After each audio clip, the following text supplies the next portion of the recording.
All right, so are you ready to learn about some special different types of triangles? So triangles we know are shapes that have three sides and three angles. This is something we're super familiar with. We've talked about triangles for a long time. Now this year in fifth grade, we're going to bump up our learning a little and talk about some different kinds of triangles.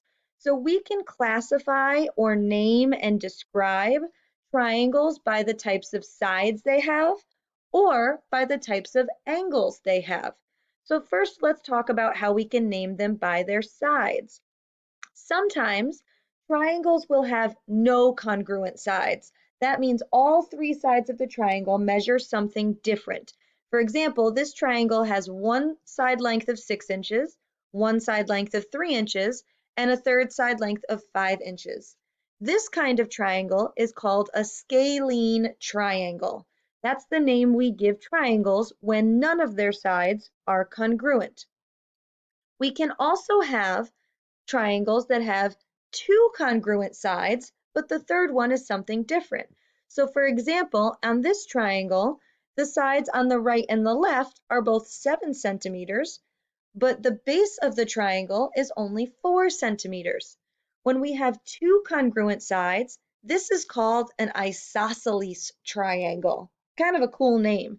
I remember that this has two sides the same because it has two S's almost right next to each other.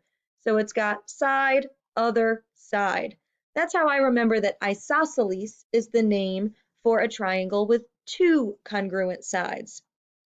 And last, we can have a triangle where all three sides are exactly the same size, meaning all three sides are congruent.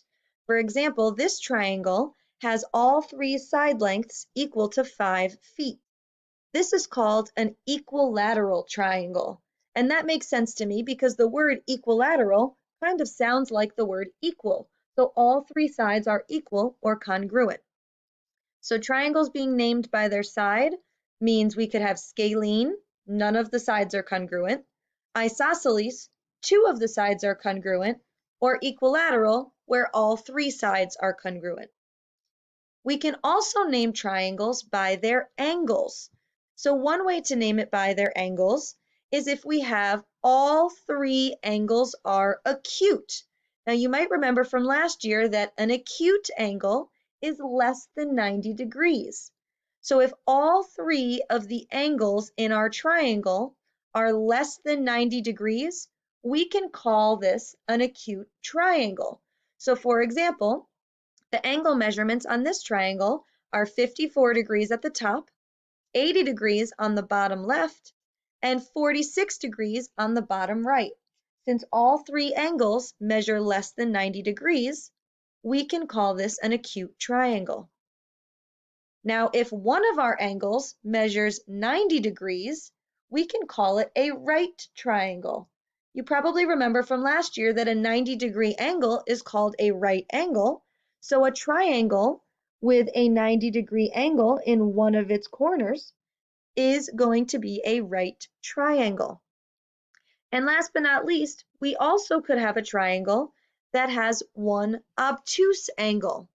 You probably remember from last year that an obtuse angle means an angle greater than 90 degrees. So for example, this triangle has angles measuring 120 degrees, 35 degrees, and 25 degrees. Because one of those angles, the 120-degree measurement, is greater than 90, we can call this an obtuse triangle. So let's take a look at an example. I'm going to show you a triangle, and it's going to have some markers for its side lengths and its angle measurements. Let's see if we can name it by side and by angle. So as I'm looking at this triangle, I don't have actual measurements, but I do have those little hash marks. And each side has its own unique number of hash marks. That tells me that all three sides of this triangle are different lengths. Do you remember what we call a triangle when there are no congruent sides? That's right. One way to name this is a scalene triangle because all three sides are different lengths In other words, none of them are congruent. Now I need to name this triangle by its angle. I only see one angle measurement written here, but it's the only one I need because that angle measurement down in the bottom corner reads 96 degrees. 96 degrees is greater than 90, so that tells me that I can name this triangle by its angle as an obtuse triangle. Obtuse triangles have one obtuse angle or one angle greater than 90 degrees. So use this notes page to help you as you do your triangle practice for today. I'll see you soon.